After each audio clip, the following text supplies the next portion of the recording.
পূর্ব মেদিনীপুর জেলার নিজের নন্দীগ্রাম বিধানসভা কেন্দ্রে রাজ্যের বিরোধী দলনেতা শুভেন্দু অধিকারী বুধবার শিবরাত্রির দিন নন্দীগ্রামের রিয়াপাড়ায় সিদ্ধিনাথ মন্দিরে শিবের মাথায় জল ঢাললেন নন্দীগ্রামের বিধায়ক তথা রাজ্যের বিরোধী দলনেতা শুভেন্দু অধিকারী। মন্দির থেকে বেরিয়ে সাংবাদিকদের মুখোমুখি হন শুভেন্দু অধিকারী। 144-এর পরে কেন মহাকুম্ভ? তথ্যের সত্যতা নিয়ে প্রশ্ন তুলে দিলেন মুখ্যমন্ত্রী। আমি একটু অজ্ঞ আছি এই ব্যাপারে। যদি কেউ বিশিষ্ট মানুষ থাকেন আমি তাদের কাছে অনুরোধ করব আপনারা একটু গবেষণা করে আমাদের জানাবেন সঠিক সত্যটা কি। এই নিয়ে শুভেন্দুর মন্তব্য। ইফ টিজিং নয়, রেশারেশিতেই পানাগড়ের দুর্ঘটনা সিসি ফুটেজ দেখিয়ে দাবি পুলিশের, দাবি খারিজ পরিবারের। এই নিয়ে শুভেন্দুর মন্তব্য। কলকাতা পৌরসভায় নোটিশ বিতর্ক। প্রথম নোটিশে পৌরসভার হিন্দি মাধ্যম স্কুলে ঈদের জন্য দুদিনের বাড়তি ছুটি, বিশ্বকর্মা পুজোর ছুটি বাতিল করে ঈদে বাড়তি ছুটি। সড়ক বিরোধীরা। সমালোচনা শুরু হতেই ফের নোটিশ পৌরসভার। নতুন নোটিশে পুরনো নোটিশের বাতিলের বিজ্ঞপ্তি। সংশ্লিষ্ট আধিকারিকের বিরুদ্ধে ব্যবস্থা নেওয়া হবে বলে জানানো হয়েছে। এই নিয়ে শুভেন্দুর মন্তব্য।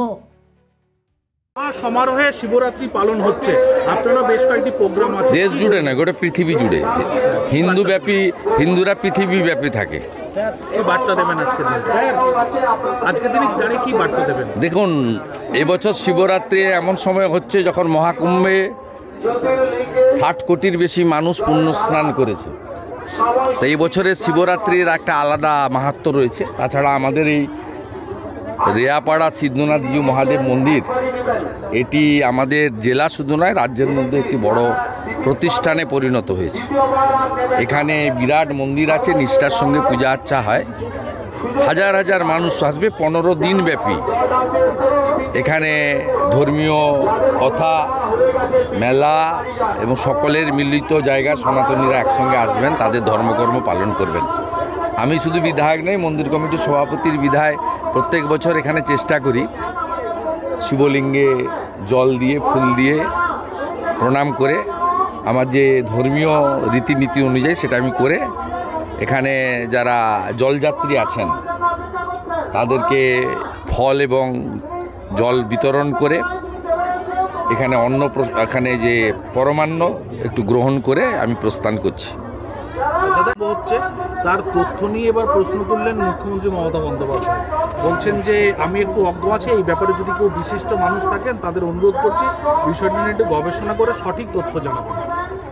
ওনার ধারে পাশে রাধারমন দাস বলে একজনকে দেখি, যার আগের নাম ছিল রাহুল যাদব। তার সঙ্গে পরামর্শ করলে তিনি, আশা করি ইসকনের ক্যাম্প এখনও আছে, আজ অবধি আছে মহাকুম্ভ। সমস্ত তথ্য বই পড়ার যদি সময় না থাকে তা তিনি বুঝিয়ে দিতে পারবেন। রাধারমন বাবুর পরামর্শ নেওয়ার জন্য মুখ্যমন্ত্রীকে অনুরোধ করব। ইফটিচিং নয়, রেশারেশির জন্যই এই দুর্ঘটনা ঘটেছে না, এটা কমপ্লিটলি মার্ডার। ইফটিচিং করার জন্যই মারা হয়েছে। বাংলায় মহিলাদের উপর যা ঘটছে, বোনেদের উপর যে ঘটছে, এটা টলারেবল নয়। ওর মা যা বলেছে তাকে আমি সমর্থন করি। দাদা, কলকাতা পুরসভার নোটিশ দিয়ে জানালো যে বিশ্বকর্মা ছুটি বাতিল, ঈদের জন্য দুদিন ছুটি। তারপরে আবার ঢোক গিলে তারপরে টাইপোগ্রাফি ভুল। শুনুন, আমি বলেছিলাম এই সরকারটা মুসলিম লীগ 2 সরকার। মুখ্যমন্ত্রী তেলে বেগুনে হয়ে উঠেছিলেন। কলকাতা কর্পোরেশনের নোটিশ প্রমাণ করলো ঈদে 2 দিন কেন 4 দিন ছুটি দেন না? বিশ্বকর্মা ছুটিটাকে বন্ধ করে কেন? হিন্দুদের উপর আঘাত করে কেন? এতে কি মজা পান আপনারা?